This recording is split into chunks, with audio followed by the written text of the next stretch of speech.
Hi hello வணக்கம். Captain புகழ் பாடும் மன்னமாக நம்ம தொடர்ந்து விஜயகாந்த் சார் நடிச்ச படங்களை ரிவ்யூ பண்ணிட்டு இருக்கோம். அந்த வகையில இன்னைக்கு எனக்கு நானே நீதிபதி அப்படின்னு சொல்லிட்டு ஒரு படம் வந்துச்சு. அது ஜூலை 18, 1986 இந்த படம் வெளியாச்சு. இந்த படத்தோட டைரக்டர் யாருன்னு பாத்தீங்கன்னா எஸ் சந்திரசேகரன். இந்த படத்தோட மியூசிக் யாருன்னு பாத்தீங்கன்னா இளையராஜா. இந்த படத்துல விஜயகாந்த், ஜெய்சங்கர், ஜீவிதா, லட்சுமி, செந்தாமரை, வினுசக்கரவர்த்தி, செந்தில், கல்லாப்பொட்டி சிங்காரம், கோவை சரளா, இன்னும் ஏகப்பட்ட பேர் இந்த படத்துல நடிச்சுக்கிறாங்க. மற்றும் உங்கள் அபிமான நட்சத்திரங்கள் தான் மொத்தமா போடுவாங்க. விஜயகாந்த் சார் பேர் கூட இந்த படத்துல போட மாட்டாங்க. இந்த படத்துல கோவை செலின் இந்த படத்தை தயாரிச்சிருந்தாரு.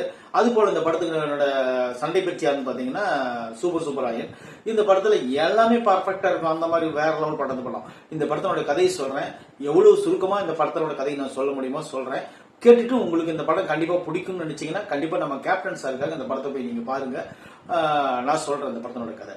இந்த படத்துல ஓபனிங்ல ஒரு கும்பல், அந்த கும்பல் என்ன பண்ணுதுன்னு பாத்தீங்கன்னா ஒரு ஆளை கொண்டுறாங்க. அது ஒரு நீதிபதி பத்துருவாரு. அந்த நீதிபதி கொண்டுருவாங்க. அதுக்கப்புறம் அது ஒரு போலீஸ்காரர் பத்துருவாரு. அந்த போலீஸ்காரரையும் கொண்டுருவாங்க. இதுதான் ஓபனிங், படத்தோட ஓபனிங். இப்போ போலீஸ்காரரா வேற ஒரு ஸ்டேஷன்ல ஒரு போலீஸ்காரர் உயர் அதிகாரி இருக்கக்கூடிய ஜெய்சங்கர், அவருக்கு மேலதிகாரி இருக்கக்கூடிய மேஜர் சுந்தரராஜன், இவங்க ரெண்டு பேரும் சேர்ந்துக்கின்னு கொள்ளை கும்பலை எப்படியாச்சும் பிடிக்கணும், நீங்க தான் திறமையான ஆபீசர்னு சொல்லி ஜெய்சங்கர் ஊசுமே திட்டுருவாரு. இப்ப என்னதுன்னு பாத்தீங்கன்னா லட்சுமி வீட்டுல இருந்துட்டு, அதான் ஜெய்சங்கர் அவங்க மனைவி. இப்ப ஜெய்சங்கருக்கு ஒரு தம்பி இருக்கிறார், அவரு தான் நம்ம கேப்டன். அவங்களுக்கு ஒரு தங்கச்சி இருப்பாங்க. யாருக்கு? ஜெய்சங்கருக்கு ஒரு தம்பி, ஒரு தங்கச்சி, ஒரு மனைவி, இவங்க லட்சுமி. இதுதான் ஒரு ஃபேமிலி. இவங்க என்ன பண்றாங்கன்னு பாத்தீங்கன்னா அந்த வில்லன் குரூப்பை கண்டுபிடிக்க போறாரு. ஒரு கட்டத்துல அந்த வில்லன் குரூப்பை கண்டுபிடிச்சிடறாரு. கண்டுபிடிச்சதுனாலயே அவர் இறந்தும் போயிடுறாரு. யாரு? ஜெய்சங்கர். இப்ப ஜெய்சங்கர் இறந்துட்டாரு, அண்ணன் இறந்துட்டாரு தீவிரவாதிகளால, அதான் கொள்ளை கும்பலால. இப்ப கேப்டன் என்ன பண்ணுவாருன்னு பாத்தீங்கன்னா அடுத்ததான் அந்த பொறுப்பை இவர் எடுத்துக்கிறாரு. எடுத்துட்டு எங்க அண்ணனை கொண்டவங்கள நான் பழி வாங்கணும் அப்படின்னு சொல்லிட்டு, எனக்கு நானே நீதிபதியா மாறணும் அப்படின்னு சொல்லிட்டு அந்த விஷயத்தை கையில் எடுக்கிறாரு.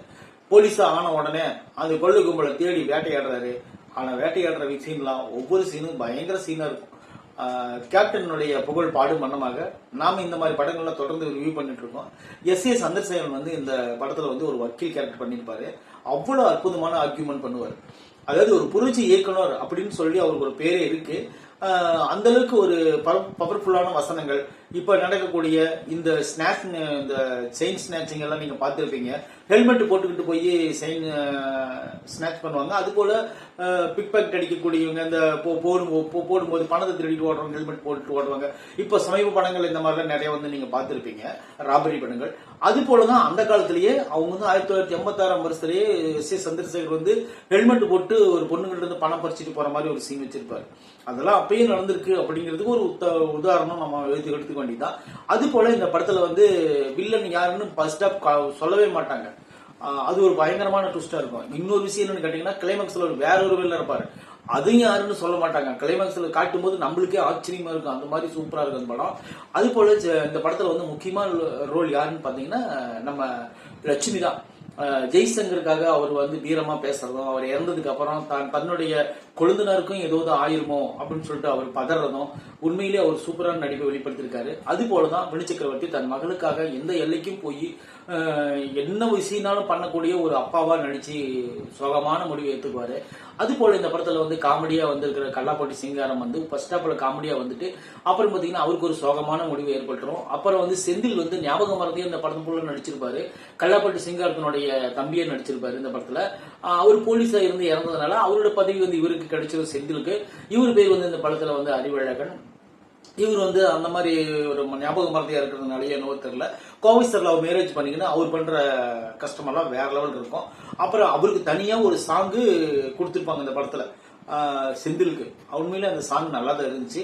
அது போல இந்த படத்துல மெயின் வில்லனா வரக்கூடிய அந்த நடிகர் ஒரு பிரபலமான நடிகர். அது யாருன்னு நீங்க பார்த்து தெரிஞ்சுக்கங்க.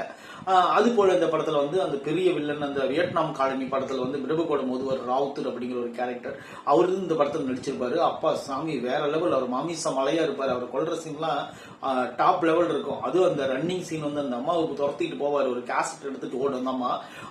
அந்த சீன்ல உண்மையிலே பதப்பதைக்கக்கூடிய சீன்களா இருக்கும். பாத்தீங்கன்னா அவ்வளவு என்ஜாய்மெண்டா இருக்கு அந்த படத்தை. நீங்க பாத்தீங்கன்னா அந்த சீனை எடுத்துட்டு அந்த கேசட் எடுத்துட்டு போய் எப்படியாவது ஒண்ணு விஜயகாந்த் சார் சேர்த்திடணும்னு சொல்லி அந்த அம்மா பறக்கும்.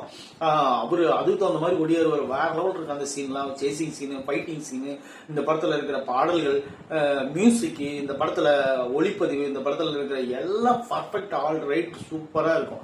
சில லாஜிக் மிஸ்டேக்கள் அந்த காலத்துல இருக்கத்தான் செய்யும், வேற வழி இல்ல. இன்னொரு விஷயம் என்ன, அந்த படத்தை நம்ப முடியாத ஒரு சீன் இருந்துச்சு எனக்கு. அதுதான் எனக்கு ஆச்சரியமா இருந்துச்சு இந்த படத்துல. அது என்னன்னு பாத்தீங்கன்னா, விஜயகாந்த் சார் ஒரு போலீஸ் எங்க போய் தேடணும், போலீஸ் ஸ்டேஷன்ல போனா பாக்கலாம்.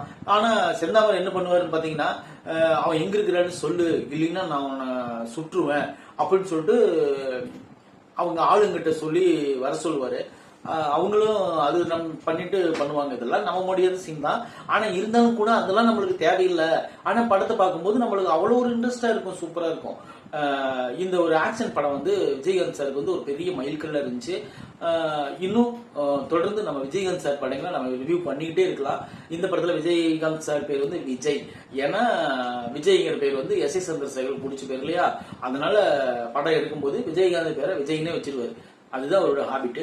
அதே போலதான் இந்த படத்துலயும் விஜயகாந்த் சார் பேரு விஜய் தான். இந்த படம் ஒரு வெள்ளி விழா கொண்டாடின படம். எனக்கு நான் நீதிபதி 1986 வருஷம் வந்து ஜூலை 18 வந்து பெரிய வெற்றி கண்ட படம் இது. எனக்கு நானே நீதிபதி. உங்களுக்கு டைம் கிடைச்சா விஜயகாந்த் சார் படத்தை நான் விரும்பி பார்ப்பேன் அப்படின்னு சொல்லி நீங்க நினைச்சீங்கன்னா கண்டிப்பா இந்த ரிவ்யூ பார்த்ததுக்கு அப்புறம் இந்த படத்தை போய் நீங்க பாருங்க. உங்களுக்கு கொஞ்சம் மனசு கொஞ்சம் ரிலாக்ஸா இருக்கும், அவ்வளவுதான், வேற ஒன்றும் இல்லை. இந்த விமர்சனம் பிடிச்சிருந்தா நம்ம சேனலை சப்ஸ்கிரைப் பண்ணி வச்சுக்கோங்க. தேங்க்யூ.